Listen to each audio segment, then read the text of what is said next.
All right. All right. Cool. Okay. So season briefing. So let me throw the slides up, and just let me know when you can see slide. Cool. You can, Matt, which hopefully means they're good. Okay, awesome. Let me just open that up.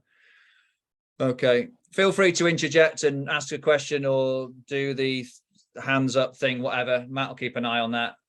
But yeah, don't wait till the end. Just pile in if you've got questions. So got a few slides to run through. I don't know how many, maybe a dozen or so. And I really just wanted to share our goals for the season, how we're approaching the season, what the season looks like in terms of sessions and activity, and then give the opportunity for you guys to ask any questions of stats, of Matt, of any of us. So don't be shy. I know you won't be. Cool. So let's get on with it. So you may remember this slide from last year, which talked about the under-11s being the middle of the journey from our little wizards, and there's a very young Ryan, and with a very small ball still looking huge next to him, on our journey towards Colts. And I made the point last year that things get, things sort of accelerate at an ever quickening pace in terms of the technicalities in the game, the features of the game that they get to experience, the physicality of the game. It's a really exciting journey, and it does get more challenging each year. And that's the same for this year. And I'll explain why shortly. But it's interesting is that as we move into under 12s, obviously we're getting closer to Colts, that goes without saying. But we're actually getting really, really close to youth now, to under 13. And that's quite a big change in itself. When you go from minis to youth, there's quite a step change in terms of that rugby. So under 13s, just to jump ahead a little bit, is scoring, it's competitive, it's streamed, you have A's and B's and all that kind of stuff, practically a full it's not quite 15 aside, but it's a big pitch and so on and so forth. So it really is rugby as you would see on the telly. Let me just admit, Nick, as it says there, even yellow cards, contested scrums, fly, all that, fantastically enjoyable stuff. And kind of like that, the headline, if you like, is that we're going to make sure that our group is really ready to thrive at under 13s level as a result of the work that we do this year. We don't want them being shocked at how different it is at under 13s. So we're going to ensure that they are they're prepared to take on under 13s and what youth rugby looks like as a result of what we do this year. Yes. So talking of this year, what is new this year? The answer is quite a lot. So we jump up from what was last year, 9 aside, wasn't it? So we go to 12 aside. It's a big change. Pitches are much bigger. We'll see quite a lot of fixtures where if you recall the size of the pitch that we were training on last year, the half size of pitch 2, that will be the pitch size for our matches for a lot of fixtures that we have. And so that's really quite different, a lot of space to play with and a lot of players to play alongside and against. So we add some players into the scrum. We have a second row that comes into the scrum. So we have the 3 up front, the 2 props and a hooker, and then we add in 2 second rows. It's still no pushing. We contest the hook as we did last year, but there's still no pushing back and forth in the scrum. For the first time, you're able to hand off, which will be delightful for half of our players who've been handing off since under 7s. At least they won't get a ping for it now. The handoff has got to be below. We're allowed to hand off now. So we are able to hand off, which again will present its own challenges in both attack and defence, and how we deal with that, how we don't give away penalties. Some people will be sticking their arms out, no doubt, into people's faces and all that kind of stuff. So that's going to be an interesting challenge. Last year, you may not have noticed, but there was supposed to be a limit of players in the ruck or the maul. I mean, it ended up being a bit of a free-for-all in most games, but now officially you can have as many players on either side in the ruck or the maul as you see fit. There's no restriction there at all. Last year, if you ripped the ball, if you went into a tackle or a contact area and you ripped the ball away from the opposition, you couldn't then run with it. You had to pass it last year. Well, now you can run with it, which again is an interesting opportunity and threat that we have to be mindful of on the field.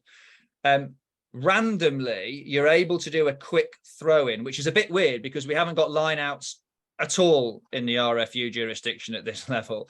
But if the ball is kicked out, as long as nobody else touches it, then the non-kicking team can pick that ball up and throw it in as a quick throw in and play on. Grizz tells me he's never seen that happen, but hey, I don't know. But it is in the rules. It's a really weird rule. I don't know why they've got it in there, but it is in there. So maybe that is something that we can look at and have a bit of fun with. And then the last enhancement for this year is that the scrum half can pass and run from open play. So what I mean by that is if there's a ruck, technically dummy half, if there's a ruck and the dummy half comes in at the back of that, last year, if they picked the ball from the back of that, they had to pass that ball. They couldn't run with it. Now they can run with it. They still can't run with it from the back of the scrum. So when we have a formal scrum and the scrum half has the ball, he has to pick that ball up and then pass it to a teammate. So there's something that, will have to be managed this year. But as you can see, there's actually quite a lot of difference from 11s to 12s for our players to get into their head. And then as we go to 13s, actually, technically, there isn't that much difference. The big leap is at 12s. The big difference at 13s is the fact that it's all scored, it's all streamed, the scrums are contested. But other than that, it's pretty similar to what we'll have seen at 12s. Any questions on that before I move on?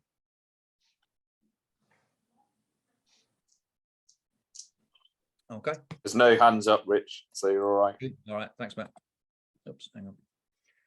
Is that the right next one? Yes, it is. Okay. Again, no apologies, but some of you will have seen this slide many, many times, and no apologies for repeating it, because it's really important just to check in on, what is it that we're actually trying to achieve as a group over the long term, over that journey towards Colts.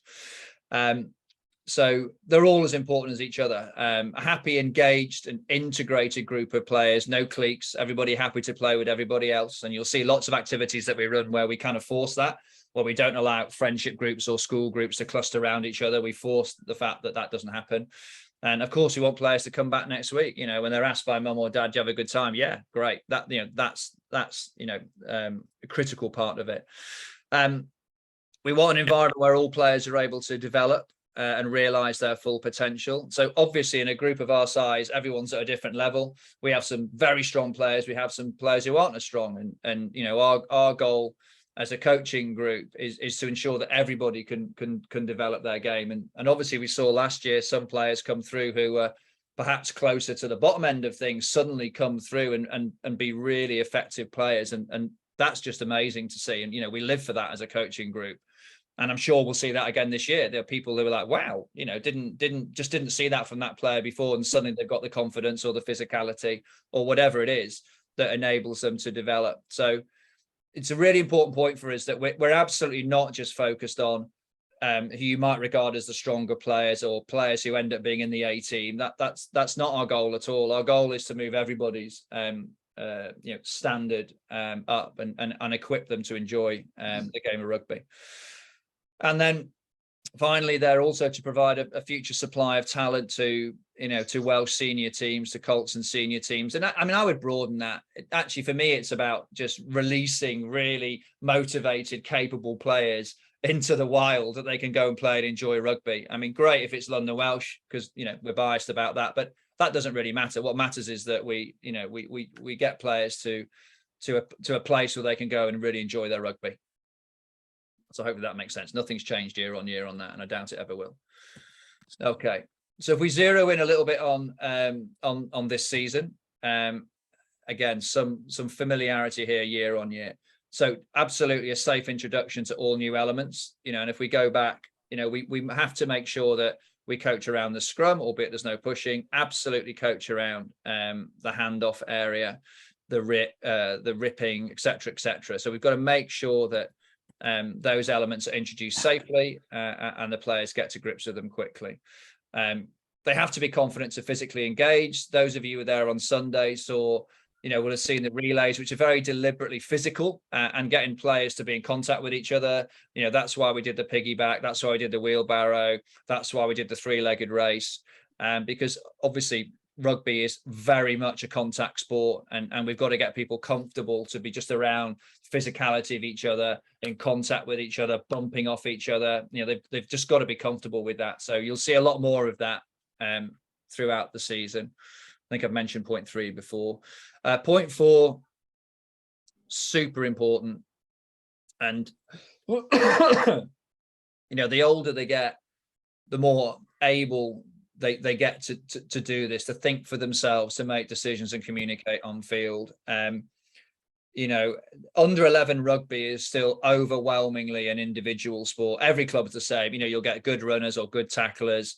And then every now and again, you'll get a brilliant piece of teamwork, which will stop you in your tracks. And you go, amazing, 2 or 3 players really linked well there. Or the person who was standing at first receiver looked up and actually saw a gap and changed the direction of play. It didn't happen that much at under 11s because that's just the age that they are. But as we go forward now, we're going to ask them and challenge them around that and expect them to be stronger in this regard. We're going to expect more leadership on the field.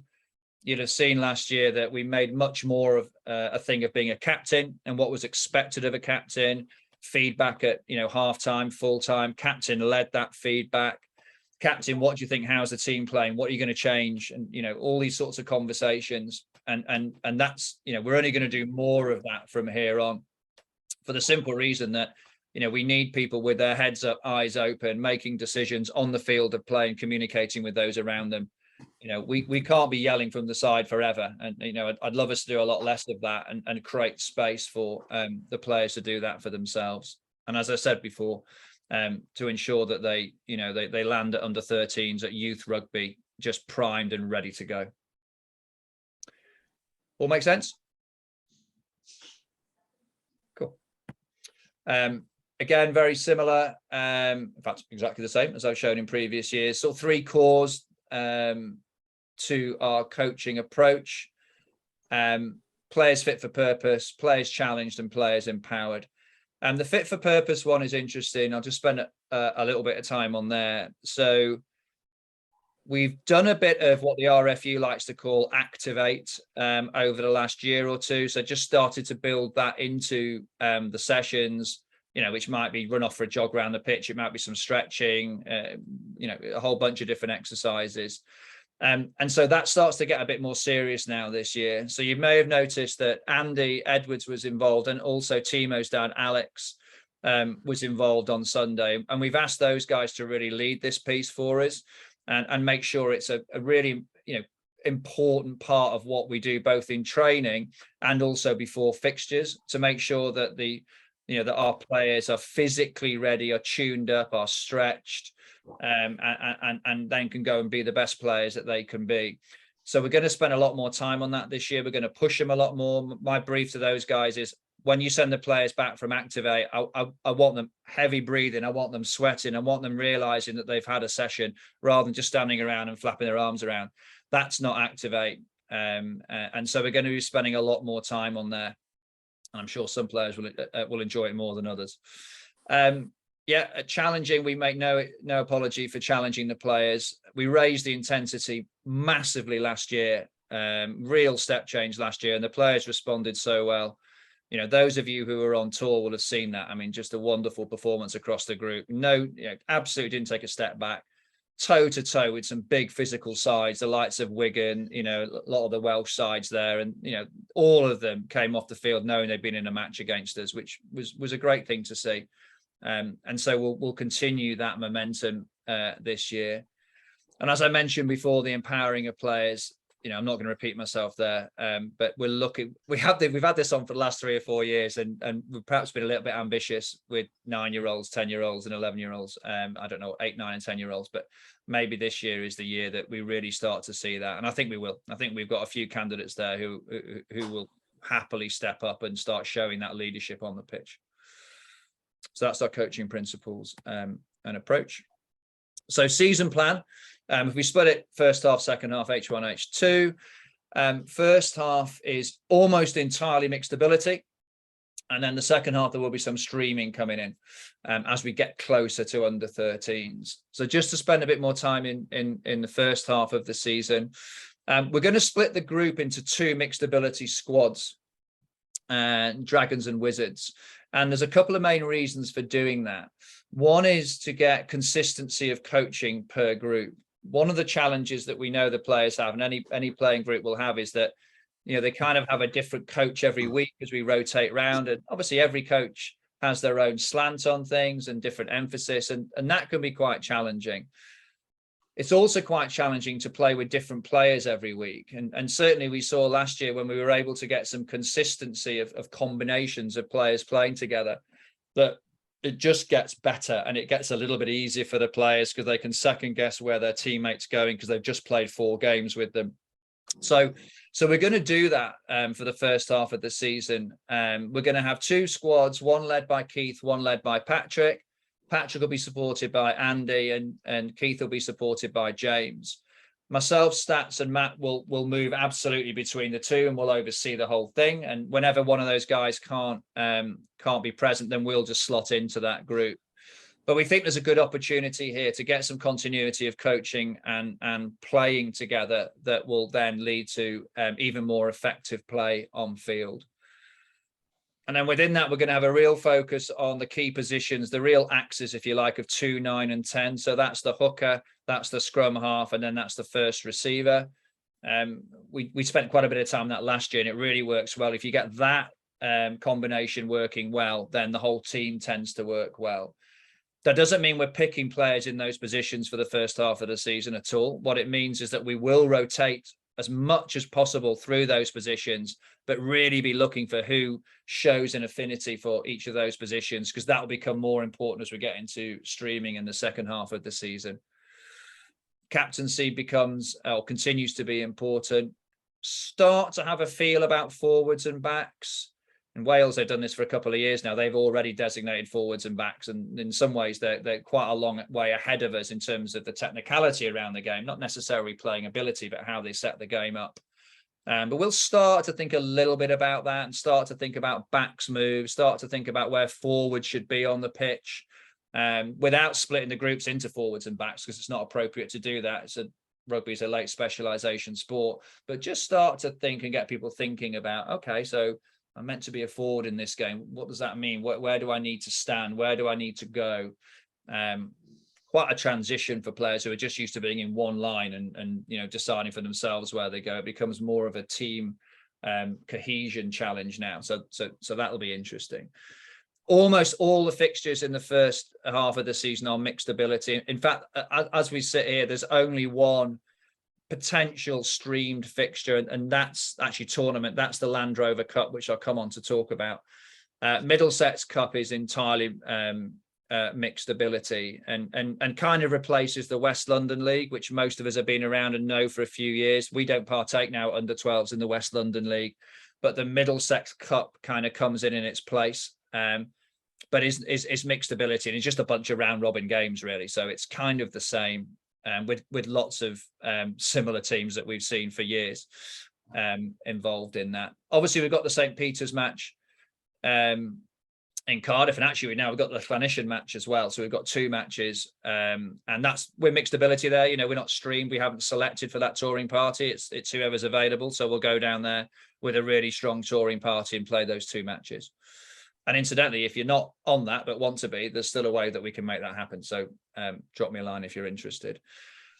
And then we'll continue to do small-sided games in training. You saw the street rugby, the touch trios on Sunday. The thinking there was to get ball in hand as much as possible, get everybody involved. We didn't want people getting bored, hanging off the side of matches, get them sort of quite intimate with each other, albeit it wasn't contact, but just get them sort of bouncing off each other.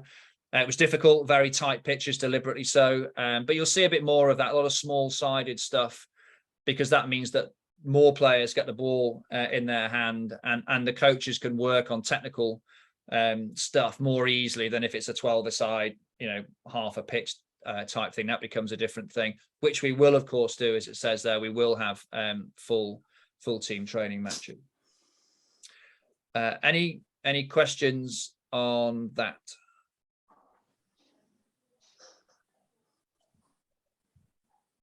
I've literally never known this group be so quiet. I'm either doing something really right or really wrong. It's one of the two. And you're all being really... You're on a roll, Rich. Keep going. Keep going. Cheers, mate. I'm not going to go into detail too much about the second half of the season because, frankly, we don't know what decisions we're going to make. What decisions we make will be informed by what happens in the first half of the season. You know, the extent to which we go for streaming versus not streaming. We are lined up for the Surrey Waterfall Cup, which is a streamed festival. Assuming we go into that, because we can still decide not to, then it would be a little bit more streaming. But we'll observe how the group develops in the first half of the season and then make our decisions for the second half of the season. So this is the calendar, ever changing, frankly. Green is training, orange is fixtures or tournaments, and then red is tour. I think that covers most of it. So you can see start of the season, obviously we had pre-season, we got training this Sunday, and then we've got training the following Sunday. We've got Jamie coming down from Christ's School. So he's head of sport, director of sport. I'm not sure what his title is there, but he runs things over at Christ's. And he did a session with last year's under 12s, which went very well. Ended up, I think we gained 4 or 5 players from Christ's out of that as well. And I'll talk about recruitment in a bit. So Jamie's coming down, going to run a session, which will be great. Just, a different voice, a fresh approach, always good. And we welcome that. And then we go into quite, a solid block of fixtures. So we've got a bunch of teams coming to join us at ODP on the 25th, 2nd and 9th. You can call it a festival, whatever. It's just a bunch of teams coming to play some round robin rugby. So it's not intense. It's not hardcore. There's no medals. It's just an opportunity to test out those new rules. We've got who have we got on the 25th? We've got Chobham and Guildford coming, so teams that we've never played, which is brilliant. And then on sessions, festivals 2 and 3, we've got some more familiar faces, so the likes of Ealing, Hammers, Chiswick, a whole bunch of guys who are all just really keen to get some competitive play underway, because we all know that's the way that the players really develop, is in match situations, and they get way more enjoyment out of that than they do training. And then we've got the Land Rover Cup at London Irish on the 16th. So the Land Rover Cup is run by the Premiership clubs. So each Premiership club hosts a Land Rover Cup throughout the season. So it's Irish's turn on the 16th, and we've been invited to put a team forward. At the moment, it's only one team, and that's a restriction that's across the piece for all invited clubs. Which means that obviously our entire group couldn't go there. So we will split between a group that goes to London Irish to play in the Land Rover Cup, which my understanding is that's a series of games over quite a long period of time on that day. I think Chiswick did it last year, and they said there was something like 6 or 7 games. So that'll be interesting. So we'll take a reasonably sized group to cover the numbers required there, but then the balance of the group will be training at ODP, and we'll decide how we manage that in due course. Just adding in Alex. And then funnily enough, we're going to be back at Irish the week after, because Irish reached out to me and wanted a match against us. And what that'll mean is everybody will go. We'll play 2 mixed ability games against 2 mixed ability London Irish teams on the 23rd. Back for training, then it's Richmond, exactly the same. We'll take 2 squads over, so everybody will go mixed ability, as indeed it will be for Richmond. Then we're off to Cardiff, as we know, Clannishan on the Saturday, followed by the International, and then St. Peter's on the Sunday. And I'll talk to the WhatsApp group separately about some details on that, but really excited about that. And that'll be 2 cracking matches that we get to play as well. I don't know much about Clannishan.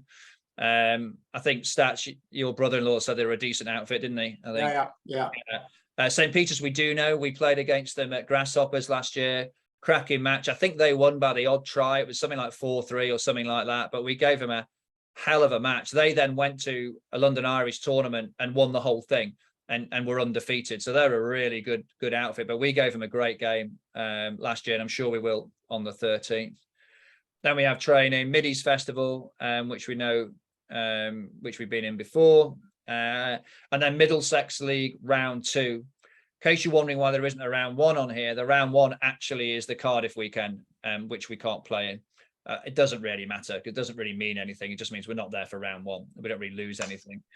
So we'll have round 2. And then I won't go quite so much detail into the second half, but what you'll see on the second half of the season is we carry on with Middlesex League, round 3, round 4. But then we have this thing called the Waterfall Cup, which will be the first time Welsh under-12s, I believe, have played in it. I think the under-13s are playing in it. Oh, sorry.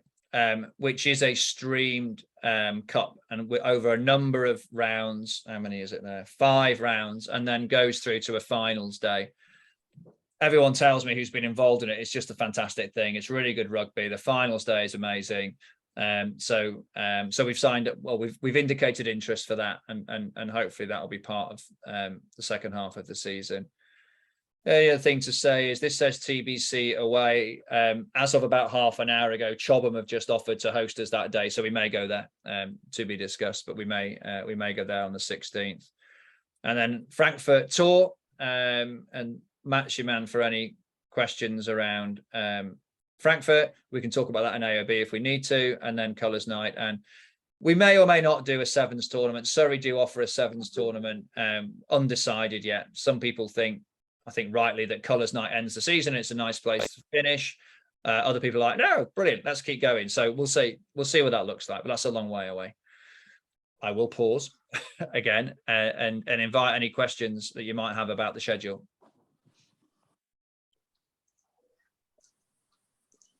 Yeah, Rich, can I just say, it doesn't look like a huge amount of training. It's like, whereas last season there was a lot more training than tournaments. It's far less training this time. Yeah, I think you're right. I think the balance, it was a little bit more towards the green last year, and it's a little bit more towards the brown this year. I think you're absolutely right. And we'll see how that plays out in the first half of the season. That's why I'm slightly hedging my bets for the second half of the season, just to see what that balance looks like. My feeling is that we finished last season really strongly when, we took a big group down on tour, down to Butlins there, and, just played so well and so strongly that I think it's a group that's ready to push on and responds really well to competitive play. As ever, it is a balance, and within the coaching group, they're still like, oh, is there a bit too much game? So I think your observation's right, Dale. I think this is a group that will respond well to this. But if that's not the case, and we need to rebalance back towards training, we can do that. Okay. It's probably worth pointing out as well that most kids will be doing at least one rugby training session, full contact now at school a week, if not more. So kids will be playing a lot more rugby now than they were last year. This was pretty much, certainly for my kids, this was the only rugby they got was on a Sunday at London Welsh last year. And going forward, that won't be the case. So hopefully that will fit well with this as well. The other thing I think as well, Dale, is the whilst there are a number of new elements for under 12s, it's not quite as challenging as the first time you have tackling or the first time you have rucking, which is like, whoa, whole new world, and obviously massively risky. So we were much more careful about introducing those elements and making sure that the whole group could tackle safely. The whole group understood what rucking's all about. And I think the enhancements for this year are slightly more technical in nature than physical in nature, which means I don't think we need quite as much time to get on top of those safely as we have done in the past. If that makes sense. Mm-hmm. Any other questions about the schedule? Don't question, Rich, but the Waterfall Cup is you play each round of it. It's not knockout. It's yeah. So every team goes to the Waterfall Cup finals day. It just depends which pool you end up in. Okay. As to what you do. Yeah, exactly right. Yeah, they're not allowed to do knockouts until, I don't even know if you can do it at under 13s. I think it's maybe even under 14. Just not allowed to do that. Yeah, I think it's 14s that kicks in. Yeah, exactly. Everybody needs to have play the full day, right? Cool. All right. So into AOB really, and feel free to chuck in any extra stuff here you want to talk about. So Teamer, planning ahead becomes even more important now. We've got all these fixtures, we've got to manage squads, mixed abilities, blah, blah, blah, blah, blah. So what we're going to try and do this year is get more of the sessions in Teamer in advance so that you guys can see what's coming up. And we're going to be asking for commitment a little bit further ahead so that we can then plan ahead to those fixtures, because where we do have training sessions, we'll be looking to put those combinations together, or we might just be looking at who's available over 2 or 3 weeks, and that will inform, you know, how we operate the sides on a week by week basis. So grateful for your support on that. This group is really good on Teamer, actually. I know compared to some other age groups, we are, you know, pretty efficient on it, but please keep doing that. Recruitment, ABR, always be recruiting. We must never take our foot off the recruitment pedal. You lose players, just, you know, attrition, it happens. The Lawsons have gone to Switzerland, so we've lost Max, and we've lost Sam Harlow this year just because he's doing some other stuff, and well, actually he's doing loads of rugby at school and he wants to rebalance with football at the weekend, and it just happens, you know, and some people just, you know, fall away from the game. And so you've got to keep filling the funnel at the top. You know, if we think when we get to under 13s, we will have 2 teams, it's 13 aside, hard rugby. So you probably want a squad of 18 in each of those when you go to a match for injury coverage. So that's 36 players on a Sunday morning. Our average attendance is about 32, 33 out of a squad of currently 44, 45. So we need to find about 3 or 4 more players, player numbers that turn up every week by the time we get to under 13s. So that probably means you need, if you have 4 extra players turn up, you probably need 6 or 7 in your squad, because not everyone's available every week, right? And so we need to recruit. So we're 2, 3 down actually, because Brichelle obviously isn't able to play with us anymore, so she's gone into the women's game. Now we've done okay. We've already had, was it 4 new players, I think, on Sunday, which is amazing. You know, great start. But we really need to drive that harder. I mean, I would love, I mean, hopefully Jamie will bring some from Christ, but you know, we all need to work on this. Every single one of us through the new schools creates a great opportunity. There'll be kids trying rugby for the first time there, who have never had a club, who are looking for a home, and you know, we need to get our players as acting as ambassadors for us and saying, hey, we'll come down to Welsh. Every Sunday's a new player day. I mean, great, the 18th, we can say it's a new players day, but every single Sunday is a new players day. They'll get a warm welcome. They'll get safely looked after. They can come down at any point. And we will incentivize that. So we are offering a £20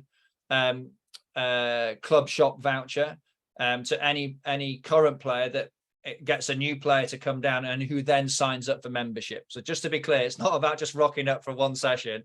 They need to sign up as a member, and then we will happily reward them with 20 quid to go and spend on stash in the shop.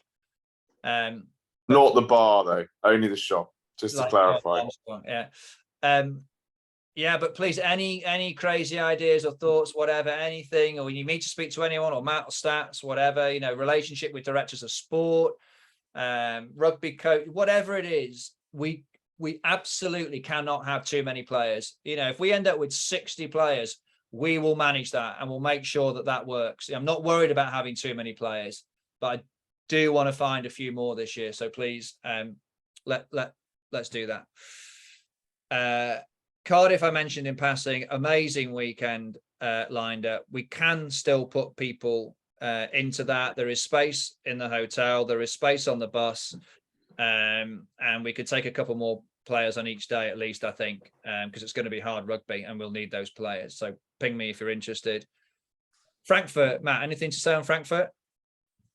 Not a lot, really. I haven't booked the hotel yet. Dale, who's on the call, rightly pointed out that our offer of lower cost wasn't any lower than actually joining as a member of the hotel, and which was free, and doing it directly. So I'm aiming to confirm that hotel now. Season started, and I'll get something out about it in the next couple of weeks. But we're well ahead of the game on Frankfurt, which is good. So yeah, we'll all be good to go. And yeah, the more the merrier on that as well. I think Definitely. is probably the to echo Rich's message. How many have we got signed up so far? Do you know? Can you remember? I can't remember off the top of my head. Quite a lot. I think we had 33 or 34. Oh, really? I remember it. I remember it. That's Yeah, I think so. About that, I remember it thinking it would equal 2 squads pretty well at the moment. Cool. Because I've got a feeling we are. I want to say 10 aside, or it's a smaller teams. It is. We go back Frankfurt. down again. For I think it's 10 aside. So I think squads of 15, 16 are probably about right. We're not far off getting 3 squads. So if we got a few more people who wanted to come, that would be a really positive thing. And we could up to 3 squads, which would be a really positive point. Cool. Thanks, Matt. The only other thing on Frankfurt, and I know that a few people have asked me this already, are we going to stream for Frankfurt? I think echoing Rich's point, we don't know yet. We're going to wait and see what the scenario is and how the season goes. Because last year's under 10s went there as mixed ability and changed mid-tournament because they saw how other people were playing, and they made a decision that they wanted to give one of their teams a really good chance to win that tournament. So that was a decision that they made as under 10s, interestingly. So yeah, we'll take advice on that. We'll take intel as to what's the best thing to do. We don't want mismatches, but we want to make sure everyone has a chance to enjoy the rugby there. Yep. Cool. Yep. Nothing else to add, really. Good. I think I've covered everything I wanted to cover. Are there any questions, comments, anything that we haven't covered? Anything you've not had the chance to raise, you've thought about as we've gone through? Now's the chance and time to ask. I'd just say having Stefan Tima in events is really helpful. Nathan was in under 10s last year, and I think they had the entire first half of the season put out, and it really meant you could plan, and it was easy to commit to. Yeah. Cool. There's no reason why we can't do that, is there, Matt? I've put a few weeks on in advance now, but yeah, I'll try and put it up to halfway. No worries. Cool. All right, I think we might be done. Yeah, cool. Well, thanks, guys. As I think the final slide said, here's to a great season. That we will certainly have yet again. No doubt about that. We'll see you on Sunday. There's a bit of a wrinkle on Sunday in that the Archers are on the field. So whilst dodging the arrows is a great evasion game, the Elf and Safety Police have told us that we can't play on pitch 2 while the Archers are there as well. So we have to squeeze over I don't think the under 13s pitch will be there, but where the under 13s pitch is on the far side of the cricket square, near the cricket nets, we'll be bunking down there just for one Sunday only. So we'll be designing a session that works well over there. It's going to be a little bit tight for space, but that's fine. We'll have some fun over there. So don't trot off to pitch 2 because you might get an arrow in your head on Sunday. Make sure you go down where the under 13s pitch is. Cool. All right, guys. Thanks for joining. Really appreciate it. Thanks for getting on, guys. Thank you. Bye, everyone. Thanks, guys. Bye, everyone.